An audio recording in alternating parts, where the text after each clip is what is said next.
I have seen people get fired because they kind of argue with the showrunner about what they think is better and what and how they thought the tone of the show is, and like you're not going to win that fight. And I would never pick that fight with the showrunner. I don't know why a staff writer would. You're listening to Screenwriters Need to Hear This with Michael Jamin.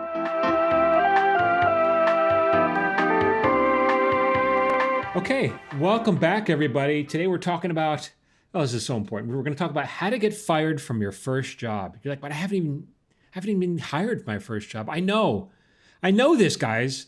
I just don't want you to get fired. Once you get your first break, I don't want you to get fired after 10 weeks when your option's up. And that's basically what being fired means. If your option is not picked up, it's the same as, it's a polite way of saying you've just been fired.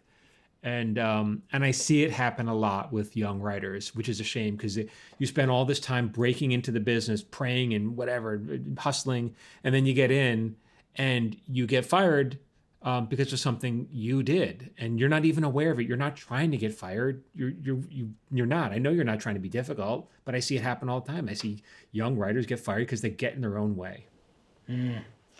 I am pretty interested in this one. Not that I'm close to being a staff writer yet, but I am interested.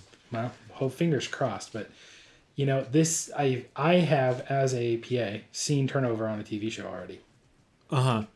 So I've kind of witnessed this, and I kind of saw it happening during the season, and then it was interesting to see it happen. So right. Let's dive in. I'm kind of itching to get going on this one. Well, the first thing to remember, and I think if you ask somebody, if I ask you and you're just starting as a staff writer, I'd say your job is to help make the best show possible, right? What would you say? Absolutely. Absolutely, and that's not the right answer. Your job as a staff writer on any show is not to make the best show possible. Your job is to make the best version of the show that the showrunner wants to make. And those two are very far apart from each other. You may not agree with what the showrunner wants to do, and the showrunner may even be wrong, but the showrunner is the boss. And so you have to do what the boss. And by the way, it's not even like the showrunner's wrong. A lot of it comes, sometimes it's a matter of opinion. Like you may not agree the tone. You may think the tone of the show you're on is silly or stupid, but that's this tone they want. And now it's your job to deliver that tone, to help them make the version that, and by the way, they earn the right. Because they either sold the show themselves, and this is their show, or they rose up through the ranks and they took over this show. So like they've earned the right to tell you no, to tell you you don't know what you're talking about, and we're doing it my way. They have earned that right. And I see it happen so often with young writers. They want to help. They want to contribute. They know, but this will make the show better.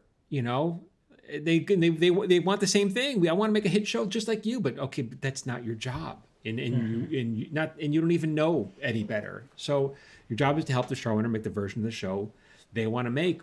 Often, especially like on a sitcom or actually any news show or any show, there's a lot of pitching and there's a lot of coming up with ideas, and it's very hard to come up with a good idea. Like unless you've taken my class, then it's easier. I think. But if you haven't. Because I talk about what makes a good idea and what makes a bad idea, and how to identify a good idea from a bad idea. And there's certain tests that you and super helpful. I have to say, it helps clarify the difference between, and it kind of goes back to like when everyone wanted to write Star Trek episodes, all the episodes they got in from specs, because they just took open submissions for anybody on Star Trek Next Generation. They were always about Data, because Data was everyone's favorite character. Right, and that's goes directly against one of the key principles you talk about. Right. Yeah. Yeah.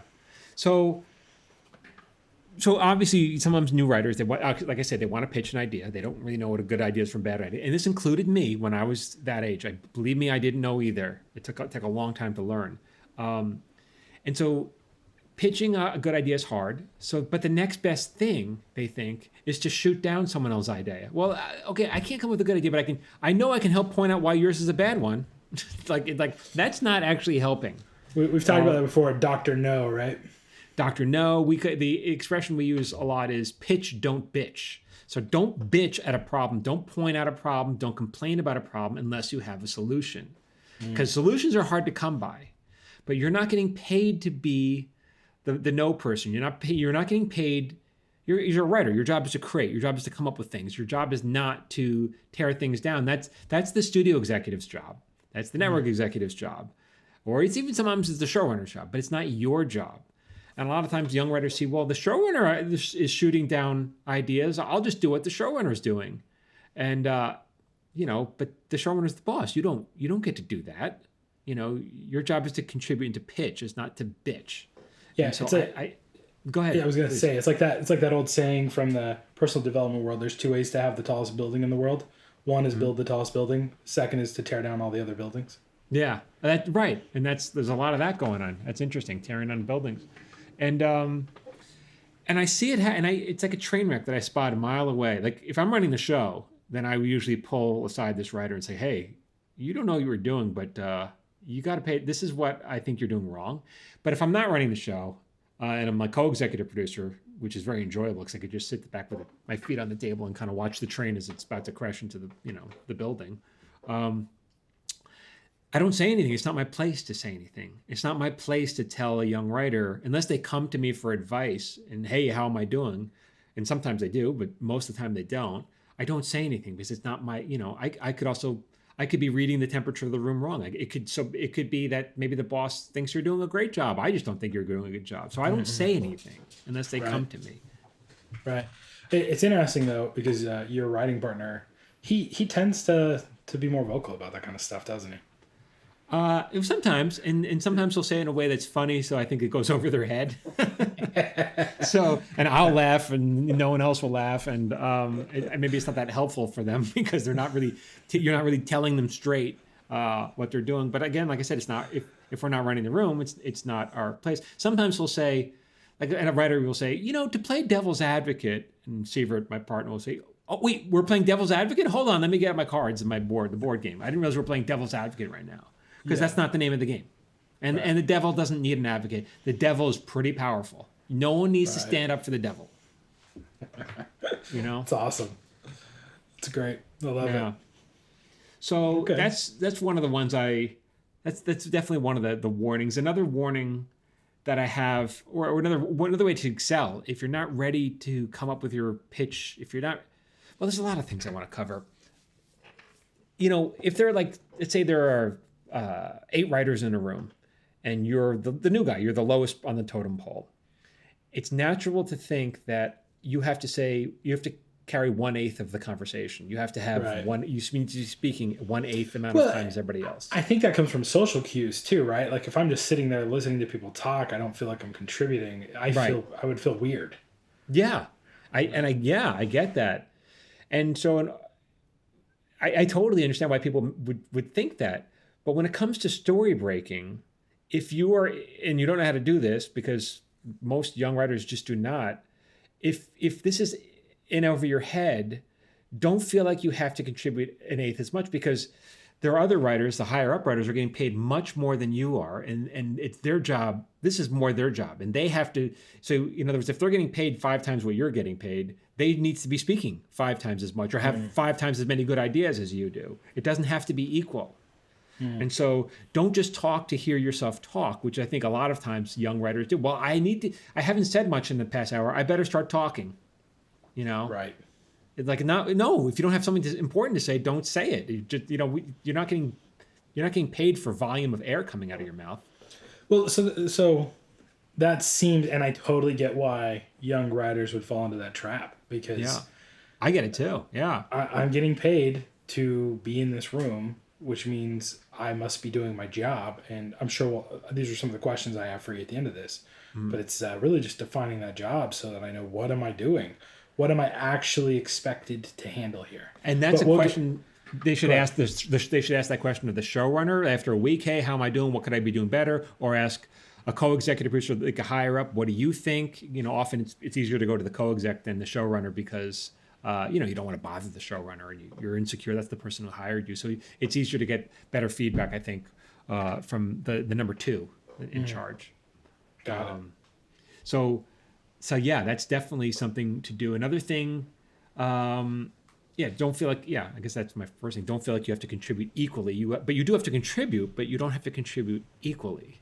as the higher ups, and watch them. One thing you can do, one easy tip is when a higher up pitches an idea that gets a little traction, piggyback on that and say, oh yeah, I like that. And what if we do this as well? Or, and I like that because, and more, and just, elaborate on that, add more to their pitch. And what you'll do is you'll make a friend out of that higher up, because you'll make an ally. Because the higher ups can be like, oh, look, they like my idea and they're supporting it. That makes me feel good.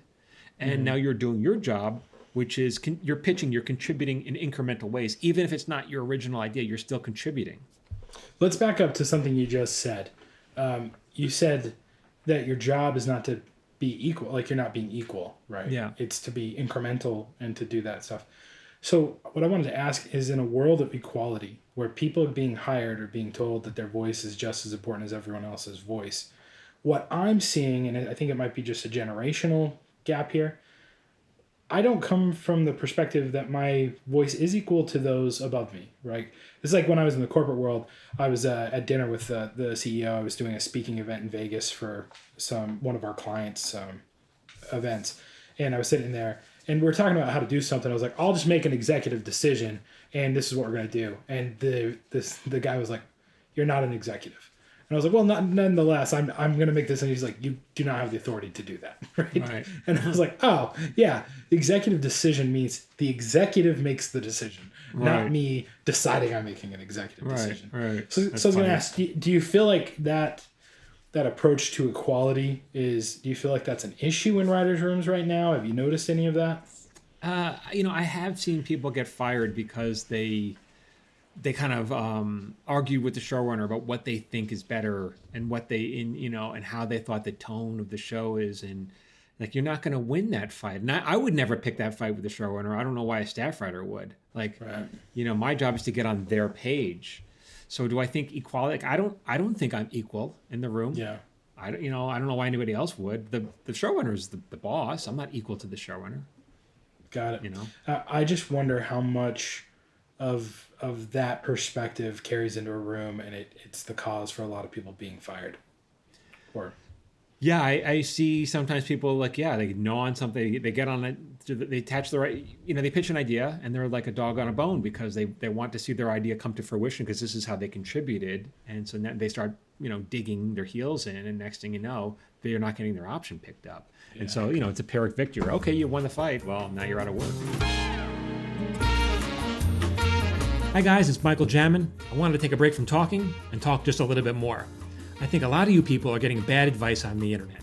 Many of you want to break into the industry as writers or directors or actors, and some of you are paying for this advice on the internet. It's just bad. And as a working TV writer and showrunner, this burns my butt. So my goal is to flush a lot of this bad stuff out of your head and replace it with stuff that's actually going to help you. So I post daily tips on social media.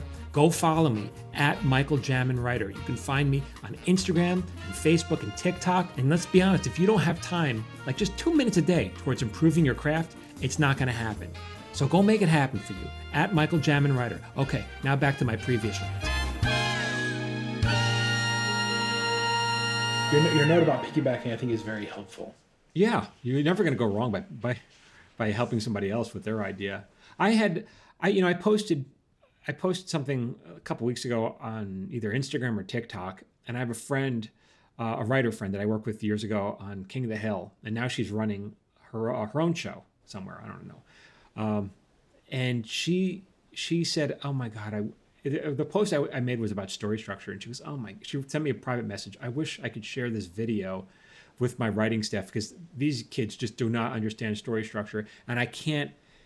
And it's, I'm like, I feel like I'm fighting with them. They're fighting me, and I'm like, and she can't. It's very frustrating for her. It's like, how do you convince them that they don't understand something they don't know when they don't know it?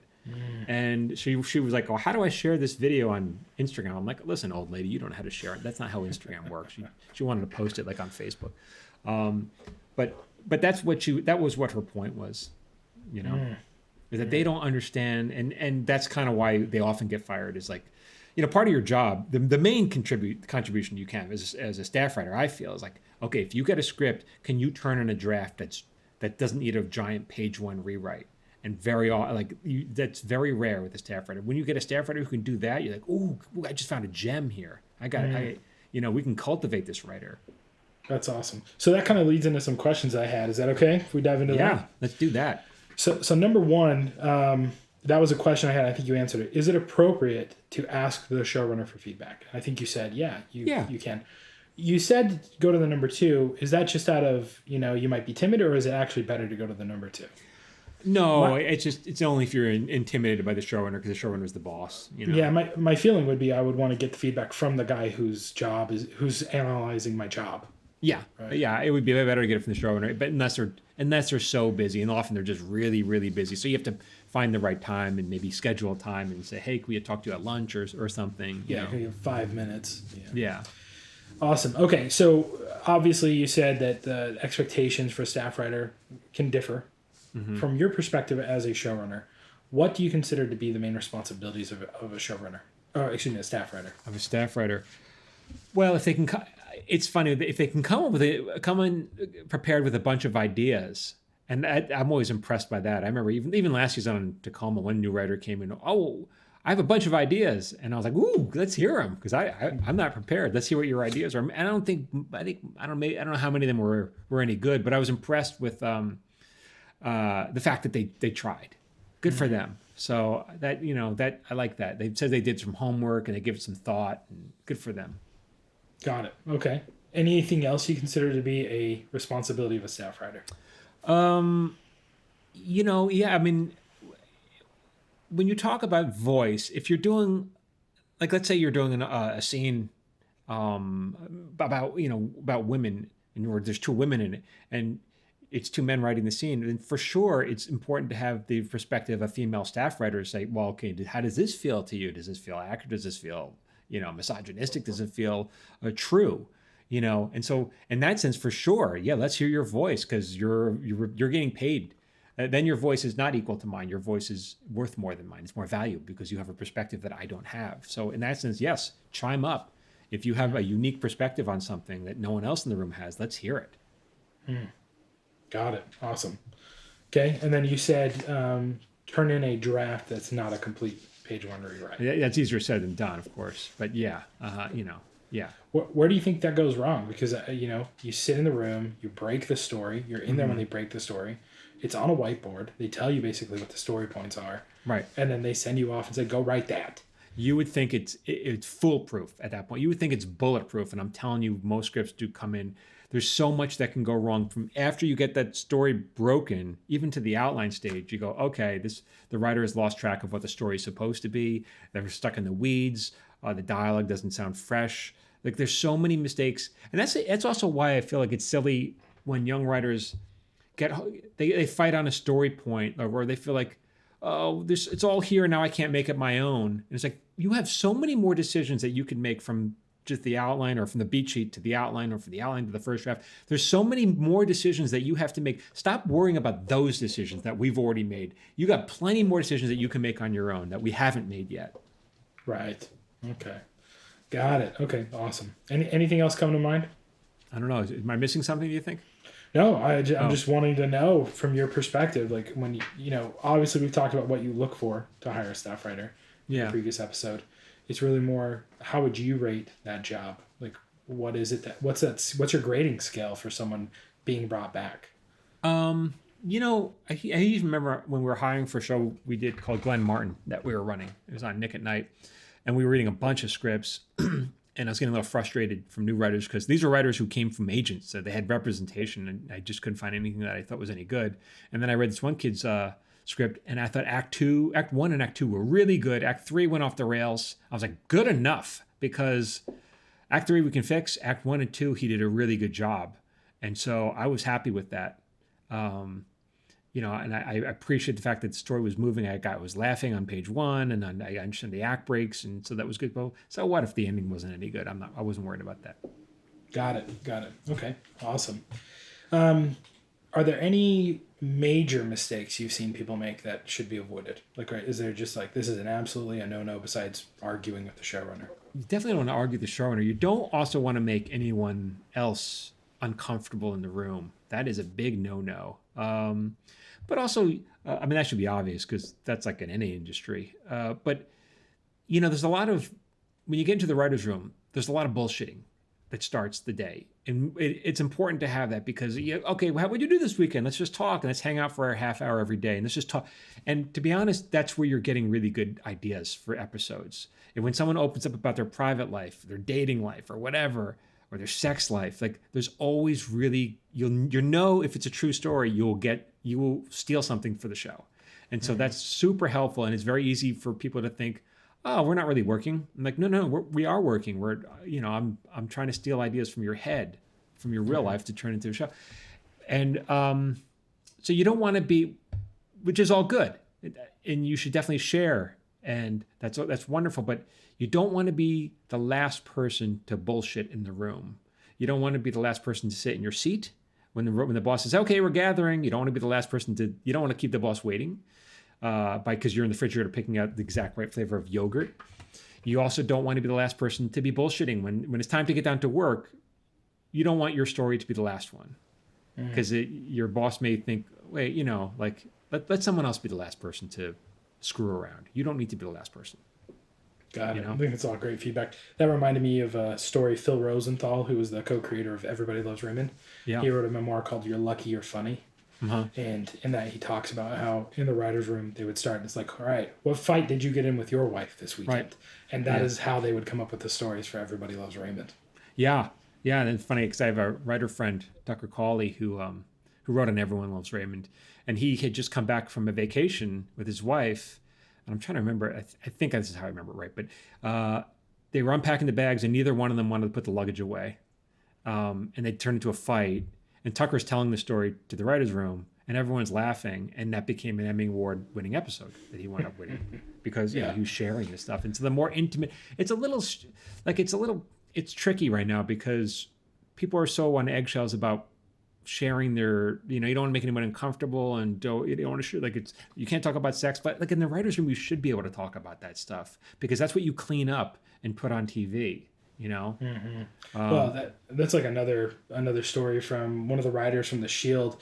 And she opened up about how her cat, and this is really dark, but she's like, yeah, basically her cat had kittens and her dad made her take it out to the stream and drown the kittens in a sack, because she didn't she didn't follow through with what he said about protecting, and it's there's too many mouths to feed. And it was this moment, everyone in the writers was like, holy crap, and it ended up being this huge background story and moment for Vic Mackey in The Shield. It came from that real moment from that writer's life. Right. That's great. I didn't know that. But you can't, when you say you can't make that stuff up, right? You can't. Let's take it from your real life. Yep. And that resonates with people too. That's what I've learned in writing is that when they say write what you know, it's not necessarily I worked at a deli.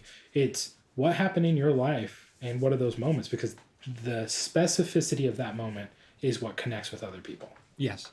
Yeah. And cool. To be brave enough to talk about that and to write about it. Yeah. That's where you get great art from. Yeah. Yeah, absolutely. Well, I think that's all the questions I had. Did you have any other thoughts you wanted to go over? No, I think let me see. I think I get it. That those are always, like I said, if you work so hard to get on a show, I wish I could make people, young writers who got hired, I wish I could make them take my course as because it would prevent them, it would keep them from getting fired. I think so many of them they would keep their jobs and then, and they just flame, they just flame out. I think I'm in.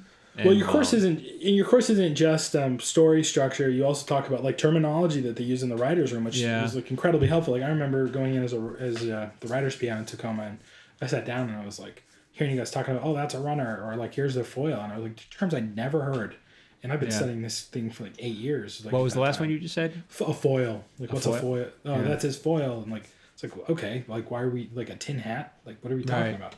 Right. And so those little nuggets not only help you feel comfortable, you also talk about responsibilities in a writer's room, what that's like, what those expectations are, a little bit more in detail.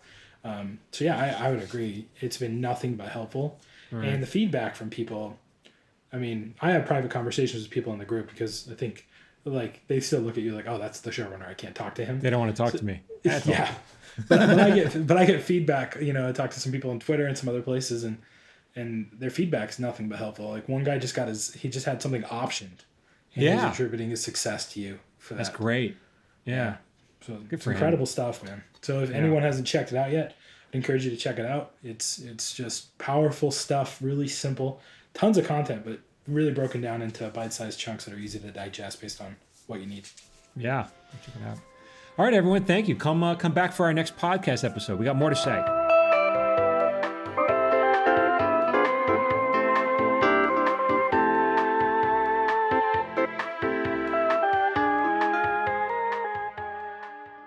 This has been an episode of Screenwriters Need to Hear This with Michael Jamin and Phil Hudson. If you'd like to support this podcast, please consider subscribing, leaving a review, and sharing this podcast with someone who needs to hear today's subject. If you're looking to support yourself, I'd encourage you to consider investing in Michael's screenwriting course at michaeljamin.com/course. I've known Michael for over a decade, and in the past 7 years, I've begged him to put something together. During the global COVID-19 pandemic, Michael had time, and I have to say, I wish I'd had this course 10 years ago. As someone who's personally invested in most online courses, earned a bachelor's degree, and actively studied screenwriting for over a decade, this course has been more valuable to me than most of the effort I've put in because it focuses on something no one else teaches: story. In his course, Michael pulls back the curtain and shows you exactly what the pros do in a writer's room, and that knowledge has made all the difference for me, and I know it will for you too. You can find more information at michaeljamin.com/course. For free daily screenwriting tips, follow Michael on Instagram, Facebook, and TikTok at michaeljaminwriter. You can follow me on Instagram, Facebook, and TikTok at Phil A. Hudson. This episode was produced by Phil Hudson and edited by Dallas Crane. Until next time, keep writing.